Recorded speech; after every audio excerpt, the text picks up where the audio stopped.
I'm honored to be keynoting. It's rare that I get the opportunity, so I want to do my best to take it seriously and show you guys some interesting stuff. Hopefully you can take home and use at your work. Ordinarily, this is where I say thank you for getting up super early, because these are normally like 9 a.m. talks, but I'll say it anyway. Thank you for getting up and coming to this thing, because the first talk of the con is usually, scant participation. Today we're talking about circumnavigating security culture and language. Briefly, my name is Dan Tentler. I run a security company called Phobos Group. The short version is basically we simulate espionage for a living. I'm an aspiring Bond villain. I would like to begin with an interesting question. Who here knows what a shell is? Lots of people know what a shell is. What is a shell? Somebody shout. Remote administration. Close? No. Audience participation. Throw things, throw knives, cupcakes, whatever you want. Don't be shy. That's right. The colloquially agreed upon definition for a shell is a command line interpreter. Does anybody know why it is actually called a shell? Theories, ideas? Nothing? Okay. In 1976, there was an operating system called Multics. And Multics operated differently than how normal operating systems function today. Multics was, while it was multi-user, it wasn't really multi-process. And the way that Multics functioned is your command line interpreter, if you wanted to run code, if you wanted to run something besides your CLI, you would run it. And the way that that functioned in memory was that it would read the code off of disk, it would import the code into its own memory space and run it inside of its own process. So today, if you Windows box, Linux box, Mac, whatever, you pop open a command line and you run a thing, it spawns a new process. Well, in Multics, that didn't happen. In Multics, the command line interpreter was literally just scaffolding that would reach out, grab code, and then import it into itself to then run it, thereby calling, it was colloquially known as a shell because the command line interpreter was just a shell, and it would go and fetch code and run it inside of itself. Fun thing. It's a lot of people use the term shell. A lot of people like shells. Not a lot of people know why it's called a shell. Fun time. So now you can go and gloat trivia-wise to your friends. So I spend a staggering amount of time on the internet, if it's not horrifically and embarrassingly obvious already. I haven't had cable in something like 10 years, and since cutting the cord, I found that all the time that I used to spend sat squarely in front of the television and imbibing shows and crappy advertising is spent a lot more fruitfully today on the internet, picking and choosing what I feel like learning. So it turns out at some point, you begin to see that there's a lot of congruency across multiple disciplines, and I've noticed quite a lot about how scientists do science and how we do InfoSec. There's quite a lot of congruency there, and it started to get me thinking. And my intention is to hopefully get you all to think about this a little bit as well. So as a thought exercise, what I'd like you to do for me is I'd like to imagine something. Imagine that your entire range of expertise, everything you know, all the things you're good at, all the stuff that you do, is this little alcove in a rainforest. Everything is arm's reach away.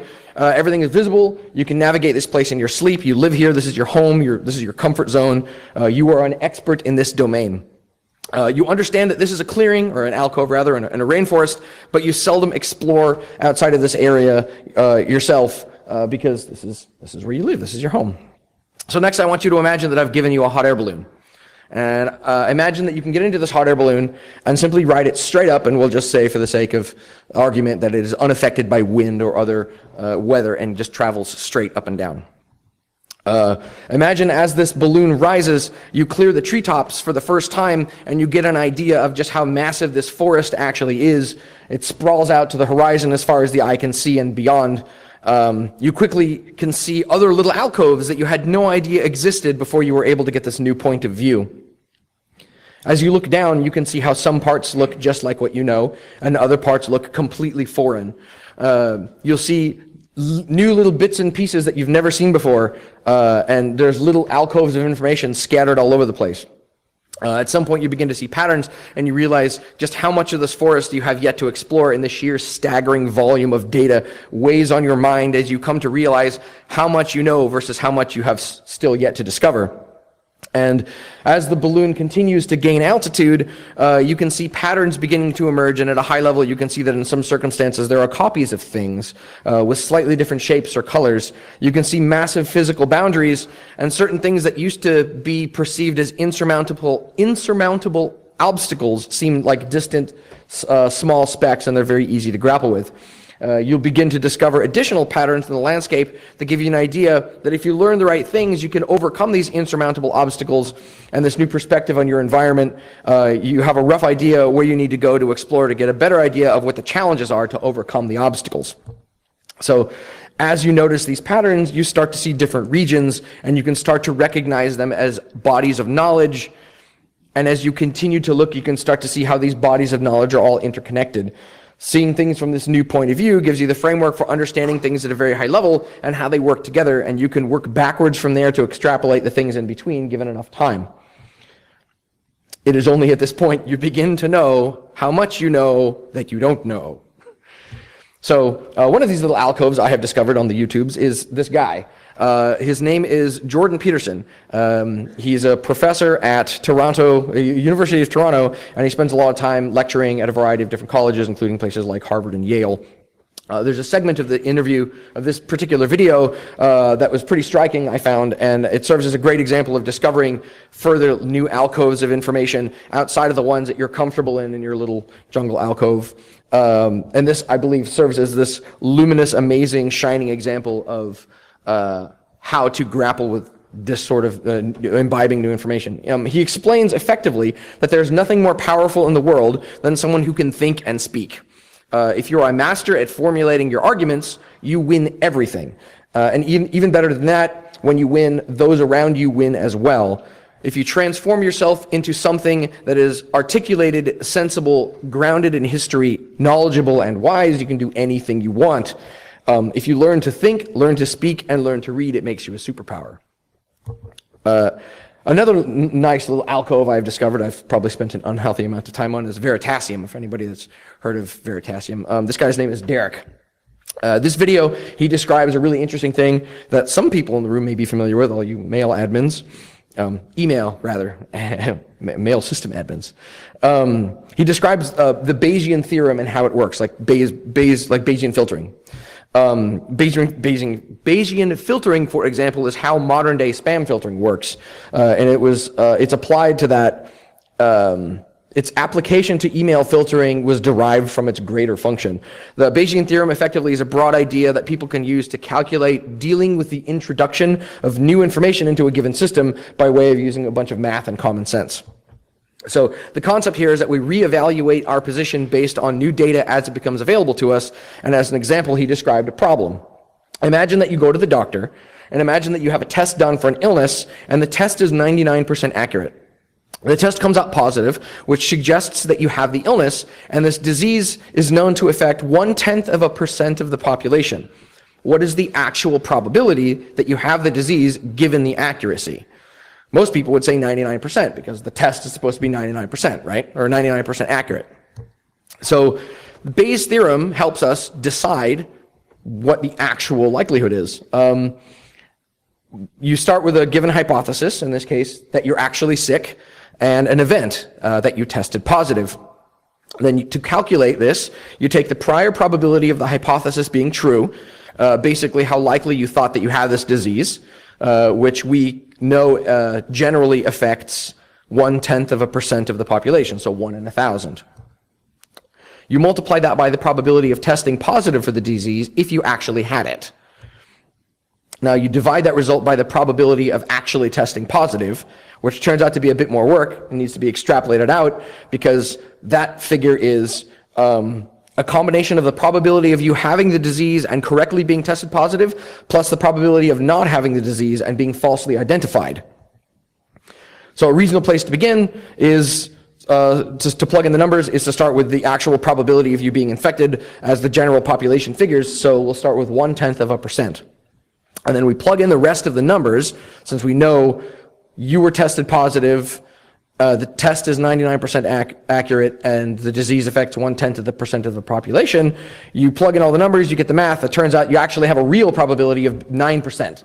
So given the figures, as high and as scary as they sound, a 0.1% of the population can have this disease combined with a 99% accurate test, the result is 9%. You're scratching your head, you're like, wait, how does this make sense? Because the test is 99% accurate. Okay, so it turns out that if you actually just use figures like shapes instead of numbers, it's a lot easier. It's common sense basically applied to math, right?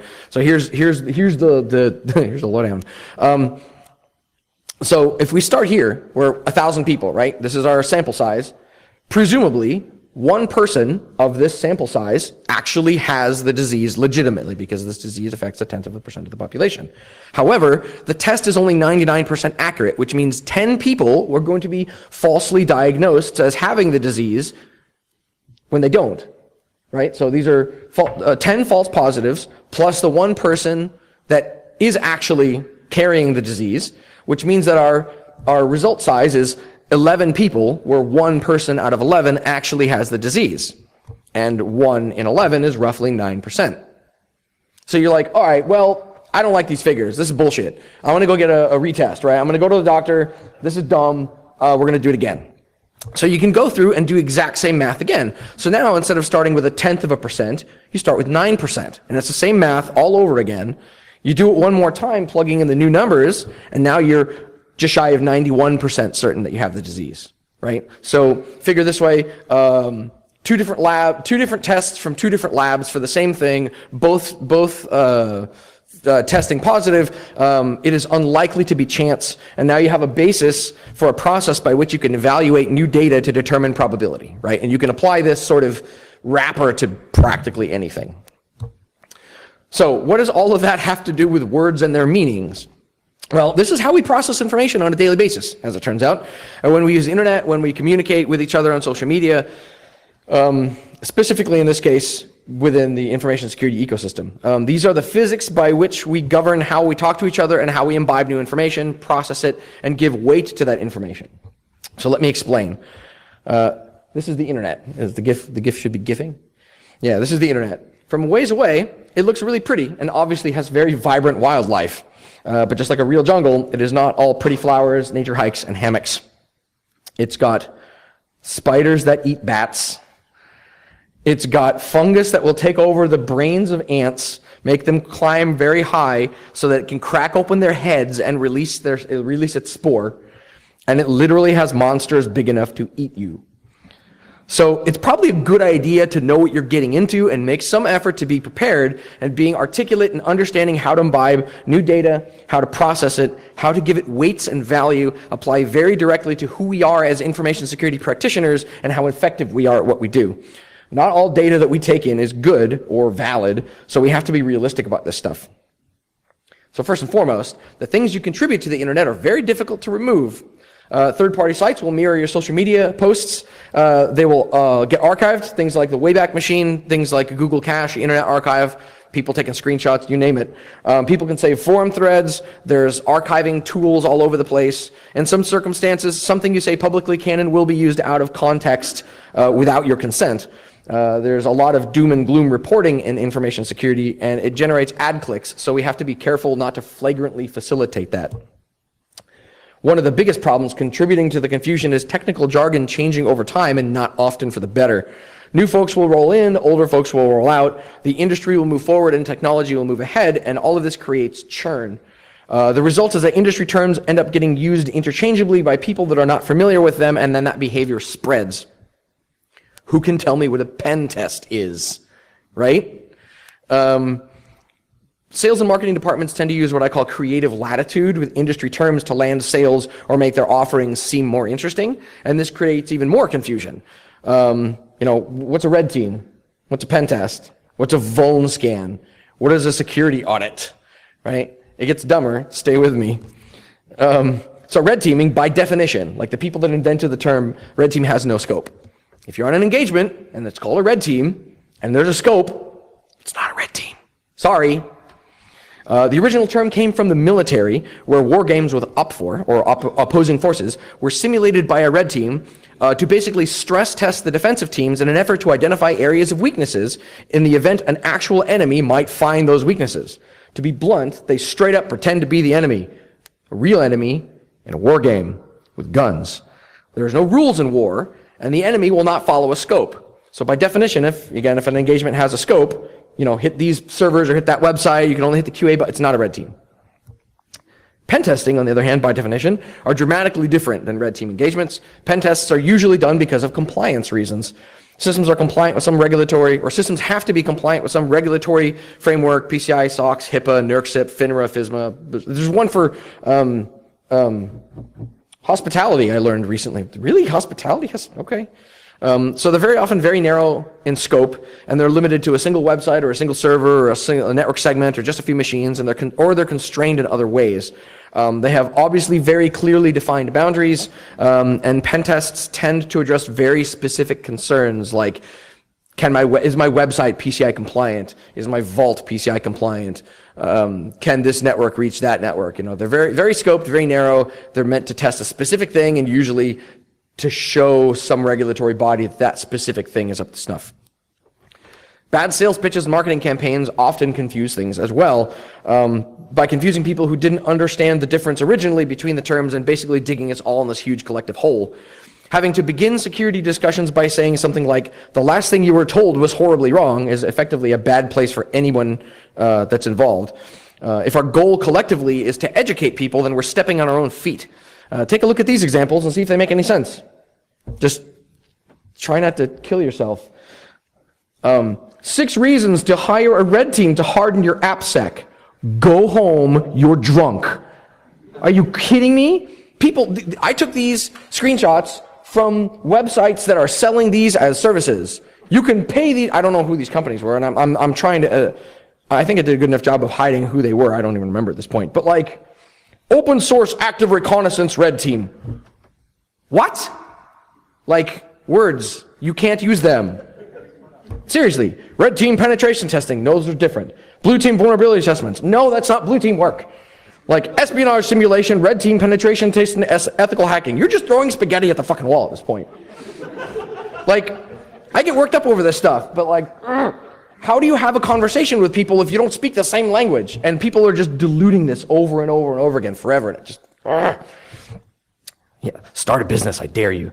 Right? One bad headline, for example, will ruin the day of many, many people. Here's an example of 3. These headlines literally had people in foreign countries scared for their lives. These are examples of journalists interchangeably using words to make people visit a website and not taking into account the repercussions of their actions. By saying things like backdoor and vulnerability, they are indicating very specific meanings, and it seems that they were unaware of that fact. The readers, however, were not. These particular headlines, if you remember, were very recently after the Vault 7 leaks happened, where if you aren't familiar with the Vault 7 leaks, WikiLeaks released a trove of data which was effectively a copy of the CIA's Confluence wiki that had documentation and manuals and screenshots of malware and tools that they use on operations. And one of them involved gaining access to the EFI BIOS on Macs and shelling both Android and iPhones, and you all may remember some screaming hair on fire type stuff about Samsung TVs spying on you. That all came out of the Vault 7 leaks. The trouble with these particular headlines is, in certain circumstances, being told that the tool that you're using for your crypto being readable by anybody effectively results squarely in pants being shat. If you're in the middle, for live example, you're in the Middle East and you're gay. Okay, doesn't sound very scary, except they will kill you for that. If they find out that you're gay, they literally cut off your head. So if you are gay and you're in the Middle East and you find out WhatsApp, anybody can spy on WhatsApp, suddenly all the things you've been saying on Grindr are in some database somewhere, you believe, cause for panic. So using words is very important, because if you don't use them right, you can cause a lot of problems. Sometimes you have to do research to get it right. Sometimes this means speaking very slowly and thinking very carefully about what you intend to say before you try to say it. It means avoiding putting yourself in a situation where you have to say, but you know what I meant. Having to say those words means that you messed it up the first time and you weren't able to get your message across. And that's kind of tough in of itself. Getting your message across the first time is a challenge, to be sure. You have to avoid saying something that you'll later have to backpedal out of, which means you have to think about what you're going to say. If you do it wrong, you may end up being quoted, producing screenshots or sound bites that you didn't intend to produce. You may find that these will work against you in the future. They will be used against you to not necessarily produce a counterpoint, but to get you off track. Rather than working towards your point, you're going to have to go back and try and correct yourself, and then immediately you're off topic. You'll be pulled into sidebar conversations. Your arguments will be attacked with logical fallacies. You may not even have an argument. You just may make a statement, and that statement may attract logically unsound arguments and commentary from the internet. People will try to get you to say something that you don't mean so that they can use your exact words out of context against you later. You aren't obligated to respond to random strangers, the press, or anybody else, and sometimes the safest play is to just ignore people. There is some lingual sleight of hand that you might be faced with, being drawn into a discussion or argument purely so that you can be proven wrong, so that the opposing view becomes right by default. This is very, very common. People on the internet will start fights and arguments just to be right, and then your role becomes that of a pawn to lose so that someone else may win. Be aware that in these circumstances, there is usually a goal to prove a point to somebody else or to produce an expert having said something for the purposes of a screenshot that can be used in an article or something else to that effect. You may end up being farmed for quotes at your own expense. Getting stuck in a public debate on a social media platform will quickly attract everyone who believes they have an opinion on the topic, and any perceived weaknesses on your part will constitute a vulnerability that everyone will try to jump on. You'll quickly find out that the point that you were trying to make now is completely irrelevant while people try to eat you, rephrase your statements to fit their own narrative, misquote you, and turn the entire discussion into a giant melee of incorrectly used technical jargon and logical fallacies. You'll never actually make it to your point through the noise. Making it to your point isn't always straightforward either. Actions tend to speak louder than words. You can't run software that spies on you and call yourself a privacy advocate. You can't interchangeably use red team and vuln assessment and expect to be considered an expert in the field. You can't claim that you have imposter syndrome if you don't have any experience in the field. All of these will become roadblocks to your ability to speak intelligently to security topics because they will spark sidebar conversations and permit people to attack your character, which will drag you off point and into that melee of incorrectly used technical jargon and logical fallacies. I know all of this may sound like you're trying to walk a tightrope here, but it's pretty straightforward once you get the hang of it. If you learn to identify logical fallacies and how they're used, that will help you greatly. Understanding what the outcome of answering a question will also help dramatically. It may not be good. Take a moment to assess if you are being led into a trap. It's possible that you're being baited. You may be the bait. Do your research and spend a couple of minutes Googling. Find answers. Most of the internet works asynchronously. If you elect to reply, you have no obligation to reply on the spot, and this will make a staggeringly effective difference in helping you get your message across. Here's a few examples of logical fallacies that you may encounter on your adventures through the internets. These tend to be things that begin conversations or steer them in an ominous direction, used to bait people into having arguments or into getting them to say specific phrases. The straw man, right? The straw man fallacy. You report a cross-site scripting bug to a news company, and the news company responds indicating that they now intend to sue you because you are a malicious hacker bent on stealing their employees' data. Who hasn't had that happen to them, right? This is basically Facebook. In a discussion about some topic, a person talking to you begins attacking your character instead of the topic of any of your arguments. The vast majority of internet discussion, as it turns out, and this basically devolves into name calling. Again, Facebook. The bandwagon argument, appealing to the popularity of something in an effort to presume that it's valid in some way. But everybody is using the Facebook mobile phone application. I don't care if it's actually spying on me. Everybody else is using it, so it's spying on them too. Who cares? False dichotomy, this is a good one. Presenting an option of only two choices when many more actually exist in reality. Either we backdoor crypto and law enforcement has access to everyone's private conversations, or the pedophiles and terrorists will roam free and we'll be unable to catch them. Right? Not news. False cause. My favorite example of this particular of this particular fallacy is the temperatures globally have been going up, while the number of pirates have been going down. So this must clearly indicate that pirates actually cool the planet, and all of this global warming nonsense is a hoax. Good job. Drank too much paint. Right? There's a lot of terms that people often use to describe themselves, and in almost every case, they're being used incorrectly. Two of them specifically that we see quite a lot are Dunning-Kruger and Imposter Syndrome. Dunning-Kruger, in short, is a cognitive bias whereby the person believes they are really good at something when in reality they are not. This is usually because they lack sufficient experience to adequately identify how good at something they actually are, and for some reason just presume that they're the best. This is usually the case when a person interviewing for a job rates themselves as a 10 out of 10 on any particular given topic, like programming languages or learned skills.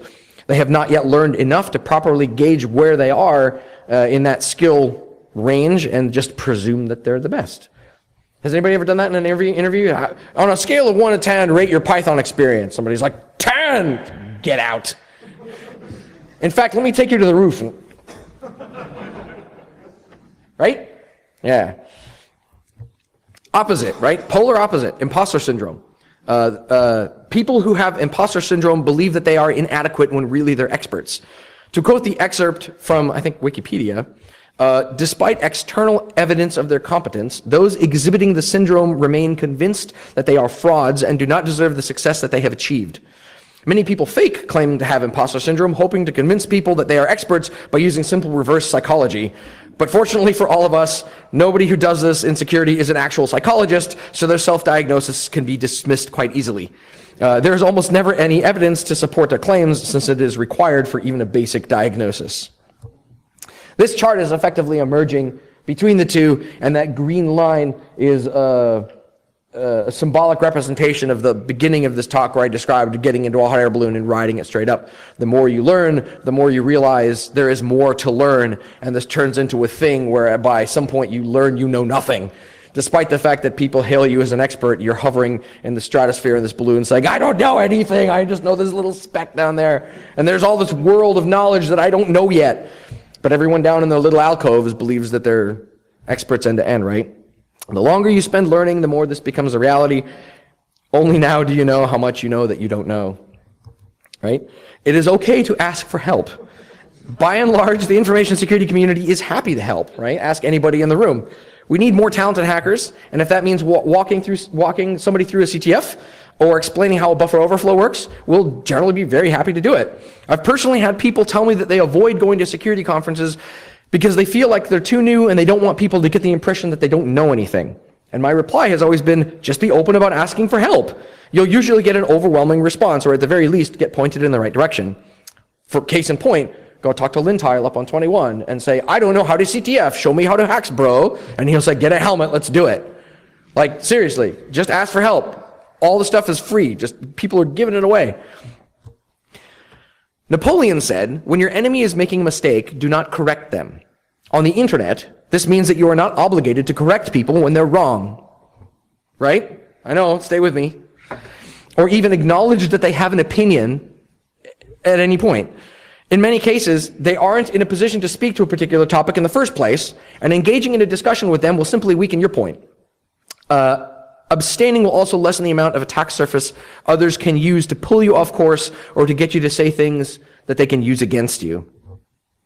It is okay to jump into discussions on the internet, you just have to be prepared. Being informed is not an insurmountable task, it just takes time.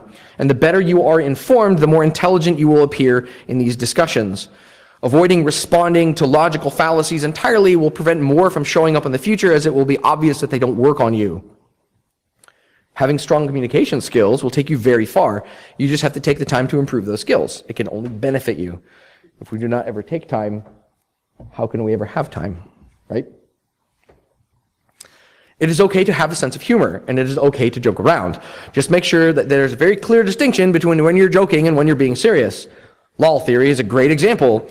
Using words incorrectly simply obliterates any seriousness or credibility that you have. If you want to be taken seriously, you have to be serious. Not all of the time, obviously, but it has to be very clear when you mean business and when you don't. If nobody can tell when you're being serious, nobody's going to take you seriously. So the goal here, effectively, is to positively change information security's effectiveness on the outside world, right? And this is absolutely a ridiculous uphill battle. Ask anybody that's talked to somebody wearing a tie.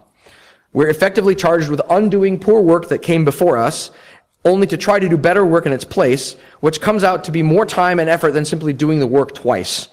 This means that we have to work together, we have to communicate clearly amongst ourselves, and we have to send a unified message out of our own community so that everyone else knows that we're on the same page. The reason security isn't taken seriously is because we don't send a unified message. They see us fighting with each other, and they don't get the impression that we know what we're talking about. It appears as though we just want to be right on the internet, and beyond that, we don't care. And this absolutely has to change. We're starting to get quite a lot of attention from TV, movies, documentaries, lots of people trying to enter the security profession. All sorts of stuff like that puts us on television, radio, you name it. Information security is the next in line after doctors and lawyers to enter the major media, which means suddenly security and hacking are topics of everyday discussion. It means we're going to be getting a lot more questions from the general public, and we need to be prepared to take advantage of that opportunity to do good. So the less time we spend arguing with each other and the more the general public will take us seriously. And the more they take us seriously, the more professional we will appear to them. The more professional we appear to the general public, the greater impact we're going to have when we make recommendations, give advice, explain why something is good or bad, or provide direction in any capacity. I understand that looking professional isn't always at the top of everybody's agenda, but in some cases it is objectively avoided. We just have to take the time to get this right. So Nelson Mandela once said, "Everything is impossible until it is done." Well, you now find yourselves in a room full of very smart people. We are all in this community together, and if we work together, we're literally capable of world-changing things. So go forth, make friends, and let's show the world how the InfoSec do. Thank you very much for your time.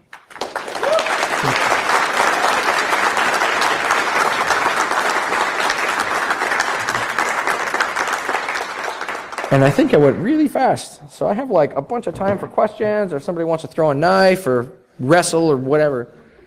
Comments? Know who they are, because if you, well, okay, do 10 seconds of OSINT on them before you're an expert in something, and they're like, no, you're bullshit. And you go and you look at who they are, and if it's like Bill Maher, millions of followers, you're like, well, shit, okay, I have to think about this now, right? Because now any response you send is going to millions of people.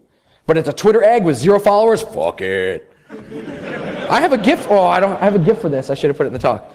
Anyone else? Questions, comments, knives, hate mail, cupcakes, aircraft, explosives, Ode? Drinking? Poison. Oh. Yeah. Pretty general question, I guess. Sure. But I've been formally in the security community for like 9 months, I guess. Okay. I've been attending cons and whatnot. But I Sure. guess, like, what sort of advice do you give to someone that's just sort of getting their bearings and whatnot, like sort of starting out? Pretty general, but. What's your objective? I guess, I don't know. I'm looking to do like blue team type stuff. That's what I'm doing right now in my role, like a security engineer. Okay. Well, you ever seen Stargate? No, I haven't. Okay. In the beginning of the movie, there's this whole. Right. So in the beginning of the movie, there's this whole spiel about how do you plot a course. Sure. Right. You need 6 points of data to plot a point in 3-dimensional space, but then you need a 7th point to actually plot a course. So if you don't know what you want to do, it's hard to define how to get there. Where do you want to go? I don't know. Well, I can't really tell you how to get there if you don't know where you want to go. There's a lot of blue teamers in the crowd. There are several people here, depending if they show up or not, who may or may not have written books on the topic. I would encourage you to find them and put beer into them, or their fluid of choice. Could be motor oil, I don't know. People are weird, man. The internet's full of, yeah. So I encourage you, be social, talk to people, ask questions. Most people are happy to oblige. Go to cons, do CTFs. One of the best ways to learn how to defend is to learn how to attack, which seems weird, but if you know how to break things, then you know how people break things, and if you know how people break things, you have a pretty good idea of how to erect defenses against those things. And, conversely, it's the same sort of thing. If you came up in sysadmin, you came up on blue team, and you want to get into breaking things, the exact opposite thing. If you know how stuff works, you can break it better, right? The people that are some of the most effective attackers I know are people that started out in networking or started out in dev. They did dev for like 8 to 10 years, and they said, screw it, I want to burn the world. And now they're write Ode, right? And if you write Ode, then you're like a wizard. Right, and same thing on the networking side. If you gain access to an ASA somewhere, and the CISPs in the room are like, what's an ASA, and you're like, I have all your VLANs. I'm just going to mirror everything to my box, and now I have absolutely everything. Speaking of absolutely everything, Responder's been running for like, ooh. Speaking of attacking, right? Like, meh. If you know how broadcasts work and you know how networks work, like. There's some stuff you can get up to. No hashes yet. But yeah, fun times. So, yeah, that being the case, everything is interconnected. Red team and blue team are kind of mushed up together in the center. There's a lot of overlapping topics. It's literally the same thing, the same architecture, the same networks, the same operating systems, you're looking at it from a different point of view, right? So Active Directory is Active Directory. Whether you're standing it up or whether you're breaking into it, you have to understand kind of how it works. So just be social, ask lots of questions. There's lots of people here that are probably happy to help you. A great way of starting out is to find somebody that has some ridiculous war story and be like, regale me with your crazy stories. Like, tell me some crazy shit you did. Like, one of my favorite interview questions when I'm interviewing people to do attack stuff is, what's the craziest pen test you've been on? And just let them talk for like an hour. Same thing, just ask, like, what's the craziest incident response thing you ever had to deal with? And they go, I'm gonna need like 5 drinks for this. And then the waitress comes over, there you go, you're in, get a helmet, you're in for a ride. I saw your live pen test a while back, and I really like that. I've read like other like pen test reports and whatnot, but like something like that. Yeah, totally, yeah. Anybody else, more questions? I was going to go back to Twitter and social media. Yep. You don't live on it. What if you embarrass yourself, like you said, and a troll or someone's bleeding you?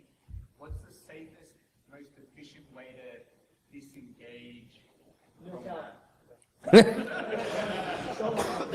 Mitigate the damage. Have you ever done Brazilian Jiu-Jitsu or any other martial art? Don't give them a limb. Don't give them attack surface. Every time you reply, you're giving them attack surface. It doesn't matter what you say, how intelligent you say it. It doesn't matter if you spend 3 hours researching it. If somebody's just going to fuck with you mercilessly, every single time you engage with them, you are presenting to them attack surface that they will take advantage of. So literally just bail. Punch out of the whole discussion. Pretend like they're not even there. It's basically a long-winded way of saying don't feed the trolls.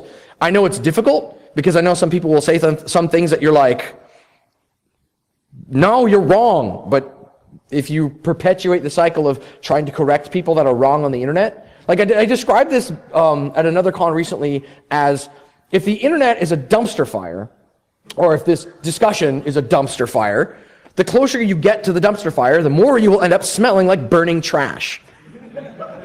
Right? Seems to make sense. So like, you don't want to smell like burning trash, walk away. Let the dumpster burn. You don't have to put it out, just enjoy the warmth. Right? Like, they're on fire, fuck them, whatever. Like, nobody's holding a gun to your head to engage with these people. Unless it's your company, in which case, then they can deal with it. But generally speaking, if somebody's giving you a bunch of grief on the internet, and it's BS, there's literally no reason to ever bother responding, because the only thing that keeps the conversation going is if you reply. Let people be wrong. Who cares? More? Yes? No? Okay. Well, I will give you back 21 minutes of your lives. Thank you very much.